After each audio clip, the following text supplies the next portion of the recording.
Hello दोस्तों, आज के इस वीडियो में मैं आपको बताने जा रहा हूँ एफसीआई की बहुत अच्छी इन्फॉर्मेशन जो बहुत सारे स्टूडेंट्स ने मुझे पूछा हुआ था। एफसीआई का सैलरी स्ट्रक्चर क्या है? सैलरी स्ट्रक्चर बता दीजिए सर। कितना हाथ में आएगा, मेहनत करें या ना करें, करियर प्रोस्पेक्टस क्या होगा, प्रिपरेशन कैसे करनी रहेगी। प्रिपरेशन कैसे करनी रहेगी ये मैं पुराने लेक्चर्स में बता चुका हूँ। प्रिपरेशन कैसे करनी है आप उनको देखिए, समझिए।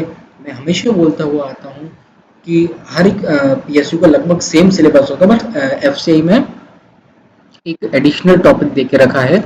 आप पूरा अंत तक देखना, बहुत इंपॉर्टेंट चीज़ मैं आपको बता रहा हूँ। एक एडमिन के लिए है, एडमिन के लिए मैनेजमेंट एंड एथिक्स करके एक टॉपिक दिया हुआ है। We are working on it, management and ethics के ऊपर, ताकि 2-4 दिन में हम कंक्रीट लेके आए मटेरियल।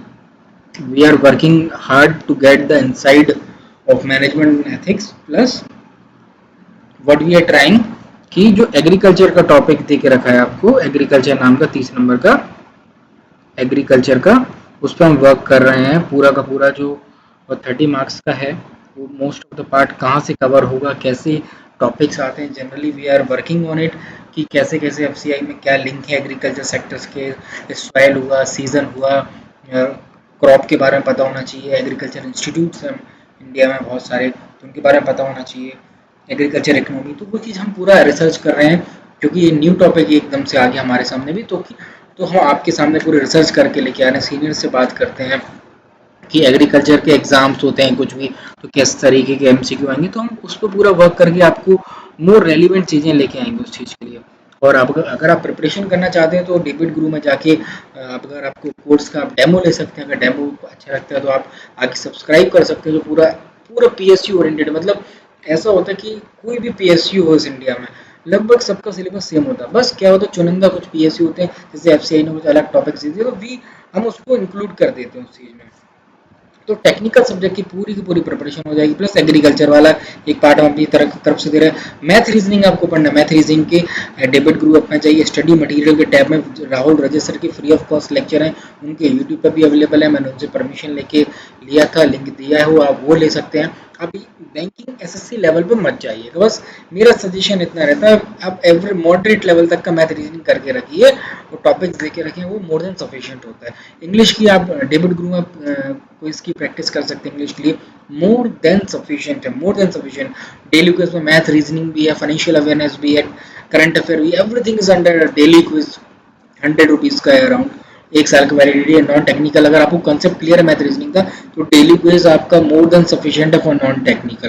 और टेक्निकल के लिए दूसरा सिलेबस डेबिट ग्रुप में देकर रखा है।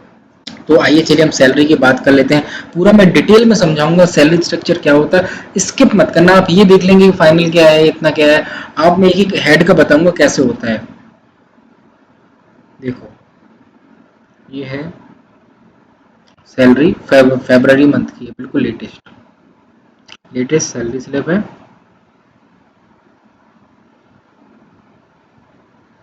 ठीक है, असिस्टेंट जनरल मैनेजर, इनकी बेसिक 63,660 हो गई, क्योंकि इनको टाइम हो चुका है, तो 3-3% का इंक्रीमेंट लग के इनकी सैलरी बढ़ चुकी है। अब आते हैं डीए, देखते हैं। देखो, ये मैं आपको बता दूं, डीए अभी फ्रीज है सबका, तो डीए कम मिल रहा है। नहीं तो अभी ये करीब करीब 8-10% और होता। डीए किस पे होता? बेसिक पे। तो करीब करीब 6,000-7,000 रुपये और ज़्यादा होता। ये ड्यू टू कोरोना ये गवर्नमेंट ऑफ इंडिया ने फ्रीज कर दिया। ट्रांसपोर्ट अलाउंस मिलता है, हाउस कीपअप अलाउंस है, ड्रेस अलाउंस है, इंटरटेनमेंट अलाउंस है, इलेक्ट्रिसिटी अलाउंस है, मोबाइल टेलीफोन अलाउंस है, lease tax adjustment, third reimbursement, सब नॉर्मल चीज़ है। और ये सैलरी मैं आपको बता देता हूँ, इन्होंने, जो मेरे दोस्त हैं, इन्होंने हाउस लेके रखा है। हाउस किसका लेके रखा है? एफसीआई का हाउस लेके रखा है, तो इन्हें एचआरए नहीं मिलता। और इनकी नोएडा में पोस्टिंग है, और नोएडा में जो फ्लैट्स हैं बहुत शानदार इनको फ्लैट मिला हुआ है। मतलब जो बताते हैं कि पॉश कॉलोनी में इनको फ्लैट मिला हुआ है, तो आप समझ लीजिए नोएडा जैसी सिटी में आपको पॉश कॉलोनी में, ग्रेटर नोएडा में, और शायद ग्रेटर नोएडा ये वो बता रही थी, मेरी फ्रेंड है, तो ग्रेटर नोएडा में पॉश कॉलोनी में मिल रहा है आपको 2 BHK, वो भी मतलब अच्छा लेविश घर मिला हुआ है, अच्छा स्पेशियस है। करीब करीब 25 से 30 हज़ार रुपए का मिलता है, आप समझ लीजिए। तो उतना वो भी मिला हुआ है। फिर मेडिकल फैसिलिटीज अलग रहती हैं, फिर अलग टाइप के कोई बोनस वोनस जो भी रहते हैं, पीआरपी वगैरह भी होता है इन लोगों का, परफॉर्मेंस रिलेटेड पे होता है, वो आपकी परफॉर्मेंस के ऊपर होता है। और भी तमाम चीज़ें मिल जाती हैं कभी कभार एज पर द कंपनी। तो देखो इनकी जो सैलरी है ये आ रही है, टोटल अर्निंग ईयर की कैश कंपोनेंट, मतलब कैश कंपोनेंट जो आपने अर्न किया 12,24,286 रुपए। इसके अंदर इसके अंदर कंपनी का पीएफ शायद नहीं जुड़ा है, क्योंकि इसमें सिर्फ एम्प्लॉय का पीएफ डिडक्ट हुआ है। ये 9,045 प्लस 9,045 ये प्लस ये हुआ है, और प्लस पेंशन का कटा है। तो ये समझ लीजिए आपकी 10,000 10,500 रुपए की आपकी सेविंग्स हो रही है। इनकम टैक्स 10,990 कटा इनका। तो ये पीएफ आपका ये उतना ही कंट्रीब्यूशन आपको आपकी एम्प्लॉयर देगा, 9,045 रुपए का कंट्रीब्यूशन आपकी कंपनी की ओर से आपके एम्प्लॉयर की तरफ से मिलेगा। तो उसको भी मिला देंगे। तो मेरे अकॉर्डिंग इस चीज़ में एम्प्लॉयर का इसमें पीएफ नहीं जुड़ा है, जबकि एम्प्लॉयर का पीएफ भी जोड़ेंगे। सीटीसी जब निकलती है तो एम्प्लॉयर का पीएफ भी जोड़ते हैं, क्योंकि उन एम्प्लॉयर को भी कॉस्ट आती है उसकी, एम्प्लॉयर को भी कॉस्ट आती है। अब इसमें टोटल अर्निंग में आपका क्या नहीं जुड़ा, 30,000 रुपए का जो घर मिला हुआ। अब आप भी समझ सकते हैं, नोएडा में 2 BHK मिल रहा 25 से 30,000 का तो मिलेगा एक पॉश कॉलोनी में। तो 25,000 मान लो, अब 25,000 इंटू 12 करो कितना होता है, वो भी इसमें टोटल अर्निंग में जोड़ दो सीटीसी निकालने के लिए। उसके बाद पीएफ का अमाउंट जोड़ दो। उसके बाद लीव्स जो आपको मिलती हैं, 30 अर्निंग लीव होती है, सीएल होती है, सिक होती है, हाफ पे लीव होती है, ये सब कॉस्ट होती है एम्प्लॉयर की। सीटीसी निकालते हैं जब, कॉस्ट आप निकाल रही है, सब कॉस्ट निकालेंगे ना जब, तो मेडिकल फैसिलिटी जो भी और भी पीआरपी ईआरपी सब मिलाओगे तो लगभग 16-17 लाख की सीटीसी इसमें जाती है।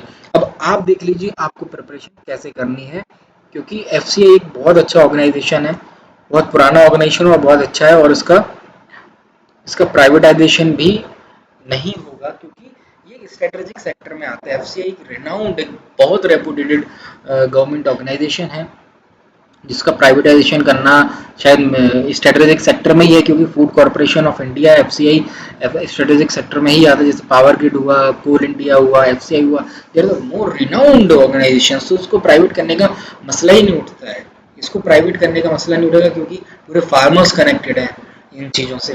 तो फार्मर की जो प्रोडक्शन में प्रोड्यूस आता है वो सब ये परचेज वगैरह करते हैं। तो ये अच्छी चीज़ है कि इसमें प्राइवेटाइजेशन होने की प्रोबेबिलिटी कम है। 16-17 लाख का आपका सीटीसी है मेरे दोस्तों। और आपको देखना है प्रिपरेशन कैसे करनी है, क्योंकि देखो प्राइवेट जॉब्स का अलग रोल होता है, गवर्नमेंट जॉब्स का अलग रोल होता है, दोनों के अलग अलग डिफरेंसेस होते हैं। पर अगर गवर्नमेंट ऑर्गेनाइजेशन में आपको ग्रो करने के भी मौके मिलते हैं, आपको आपकी पर्सनल लाइफ जीने के भी मौके मिलते हैं, सोशल टाइम भी मिलता है आपको। वहीं प्राइवेट सेक्टर में इस चीज़ को हम लैग कर जाते हैं, क्यों। और आज इतनी दौड़ती भागती ज़िंदगी है कि हम अपनी फैमिली को टाइम नहीं दे पाते, तो फिर गलत चीज़ें होती हैं। मतलब बहुत कुछ डिस्प्यूट्स होते हैं आजकल, देखते हैं जो।